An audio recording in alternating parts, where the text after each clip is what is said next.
కామారెడ్డిలో ఇచ్చినటువంటి BC declaration విషయానికి వస్తే బీసీలకు 42% రిజర్వేషన్లు ఇస్తామని చెప్పడం జరిగింది.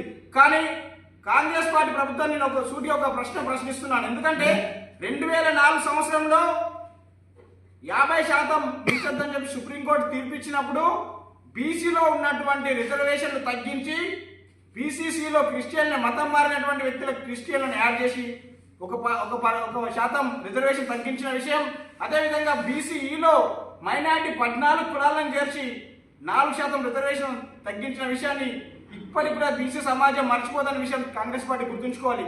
ఇప్పటికైనా కాంగ్రెస్ పార్టీకి సూటిగా ప్రశ్నిస్తున్నాను, మీరు 42% రిజర్వేషన్ ఇస్తామన్నారా? ఇక్కడ ఉన్నటువంటి బీసీఈకి బీసీసీకి మైనార్టీ మతస్థులకు క్రిస్టియన్ కులస్తులకు ఏం సంబంధం? బీసీ రిజర్వేషన్ నుంచి మనం తొలగించాలని చెప్పేసి భారతీయ జనతా పార్టీ డిమాండ్ చేస్తా ఉన్నాం. ఎందుకంటే అప్పుడు ఉన్నటువంటి 29% రిజర్వేషన్లో 5% మీరు కోట పెట్టడం జరిగింది. ఇప్పుడు 42% ఇస్తామంటున్నారు కదా.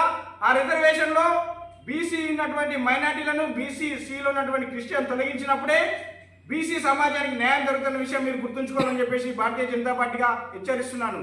ఇప్పటికైనా రాష్ట్ర ప్రభుత్వం ఖచ్చితంగా బీసీలకు ఇస్తున్నటువంటి 40% రిజర్వేషన్లో వాళ్ళని తొలగించినప్పుడే బీసీ కులాలకు న్యాయం జరుగుతున్న విషయం గుర్తుంచుకోవాలని చెప్పేసి డిమాండ్ చేస్తూ ఉన్నాను.